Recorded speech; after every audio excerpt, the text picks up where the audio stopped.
Obsidian 是儲存在本地的知識庫，因此當我們在開始使用 Obsidian 的時候，如何在不同設備之間能夠做到很良好的同步，就是一個很需要解決的問題。除非你直接使用 Obsidian Sync 服務，它就可以很簡單的幫我們同步不同設備。我本人一開始是直接使用 Dropbox， 但是 Dropbox 它的免費版只能同步3台設備。當我需要同步的設備變多的時候，我後來就換成了使用 Git， 但是這個 Git 是需要一些使用的知識的。它除了能夠幫我們做同步以外，也能夠做檔案的版本管理，能夠完全保留所有筆記的修改的歷程。我在 Obsidian 177這個影片裡面已經有做了一個充分的介紹。如果你有看這個影片的話，你就會發現它需要了解的知識還不少，需要做好很多的設定，對 Git 有一個初步的了解，你才能夠比較好的來使用它。今天要介紹的這一個 Agentic Git Sync， 它就是協助我們把 Git 的操作呢變得更簡單。基本上只要安裝好這個外掛以後，所有的 Git 的操作就可以透過這個外掛來達成。可以說它就是一個輕量版的 Git 同步的功能，而且它也提供了 Git 的完整的控制功能。但是我們在使用上就只要點擊一個同步的按鈕就可以了，其他繁複的操作就可以省掉了。那目前 Agentic Git Sync 只能使用 GitHub 來跟它做同步，還沒有支援其他的 Git Server， 因此你必須要先去申請一個 GitHub 的賬號。還有目前它也沒有 Mobile 的版本，因此我們在手機上面也是沒有辦法來使用 Agentic Git Sync 這個外掛。如果你使用 Android 手機的話，就可以直接使用 Git Sync 這個 App。我在177這個影片裡面有介紹了這一個 Android 的 App。以下我們就來看一下這一個外掛應該要來怎麼安裝，而且做它的基本的設定，最後再來介紹要如何來使用它。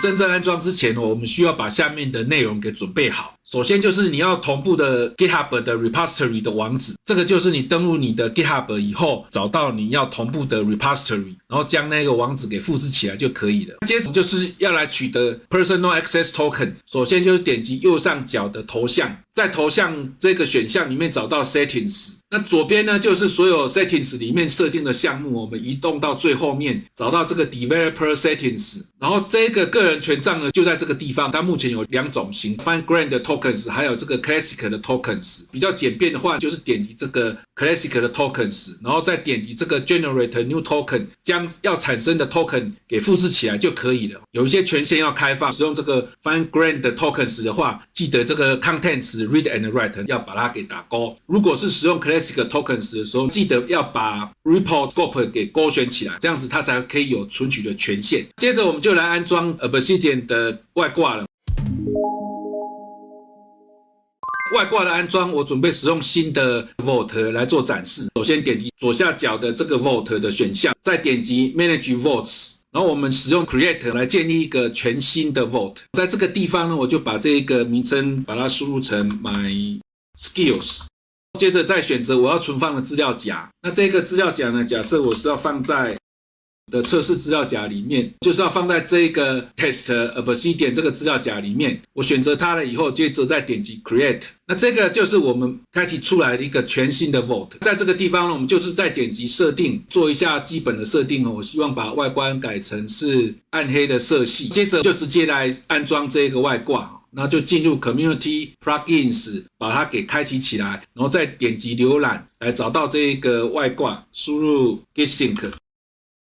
可以看到跟 Git 同步相關的有非常多個。我先前有試過這個 GitHub Gitless Sync， 但是雖然它下載人數也是很多，可是後來我使用的時候發現它有一些問題，沒有辦法繼續使用。現在就來直接使用 Agentic Git Sync， 點擊安裝，然後我們再把它給啟用，接着進入它的選項，看一下它有什麼設定可以來使用。首先就是需不需要直接使用 AI 來幫你做自動的合併。當我們在不同設備修改到同一個檔案的時候，有可能因為檔案內容有衝突到，這個時候你就會需要做衝突的解決。這個外掛它提供了另外一個非常強的功能，就是它可以透過 AI 來協助我們做衝突的解決。首先現在一進來第一個就是直接點擊 Run Setup Wizard， 這邊它就會跟我們講我開始要做設定了，我們就點擊 Get Started。然後在這邊就是要把你的 Access Token 給複製進來，這個就是到剛剛 Tokens 的畫面裡面去取得你要使用的 Token。我將複製好的 Token 給直接貼上，然後它就會自動讀取你的賬號跟你使用的 Email，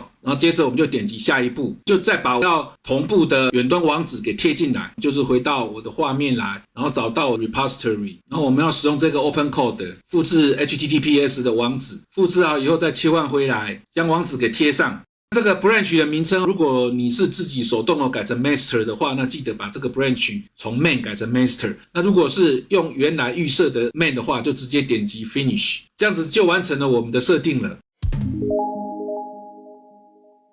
他首先就跟我們講，我們現在已經有衝突了，你的本地端现在是空的，可是我們 server 上面目前有設了這一些內容，你是要使用空的還是要使用遠端的？我希望使用遠端的這個內容的話，就點擊這個 Take Remote。好，那這樣子他就幫我們做好同步呢，接着我們就可以直接做合併，而且把合併後的內容再一次的推送到遠端，這樣子就完成了。它已經連接好了，接着我们就開始做同步。先把這個畫面給關閉，已經把 Open Code 的內容複製下來了。這個就是我的 agents.md， 我要求我的 Open Code 要回應成中文等等等這些內容，還有我的 skills 裡面呢，也有放在目前 Open Code 這一個儲存庫裡面的這一些 skill 的內容。那這樣子就完成了同步了。這個外掛安裝完以後，可以看到它有哪一些變動，可以看到右下角這邊就會有狀態的顯示，可以點擊一下，它會在側邊欄。我們把這個 graph 先給關閉，在這個地方它就會有所有同步的訊息就會顯示在這個地方，然後上面可以看到它有一個 GitHub 的圖示。如果你要做同步的話，就是我們這邊假設有做了一個修改，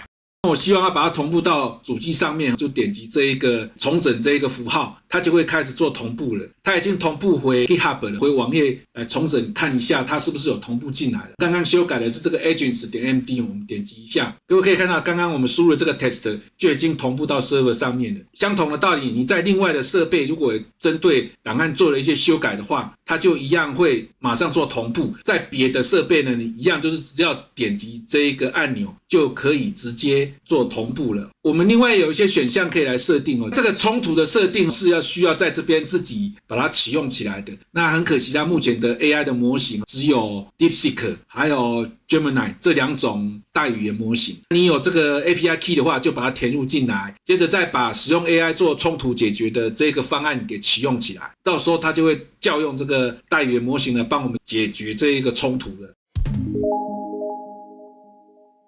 這個就是今天為大家介紹的 Agentic GitSync， 大家可以看到它把 Git 的操作變得非常的簡單。透過它，實際上你使用的也還是 Git 的技術，不需要你安裝 Git 的程式，或者是做一些 Git 非常複雜的操作。只要使用剛剛的這一個同步功能，就可以幫我們做好不同設備之間的同步了，可以說是非常的簡便。希望今天為大家介紹的這個外掛，能夠對於你在使用 Obsidian 上有更進一步的協助。如果你覺得我的介紹對於你在 Obsidian 上的使用有幫助的話，請各位記得訂閱、按讚、分享，並且透過超級感謝來支持我錄製以後的教學影片。今天介紹到這邊，謝謝各位。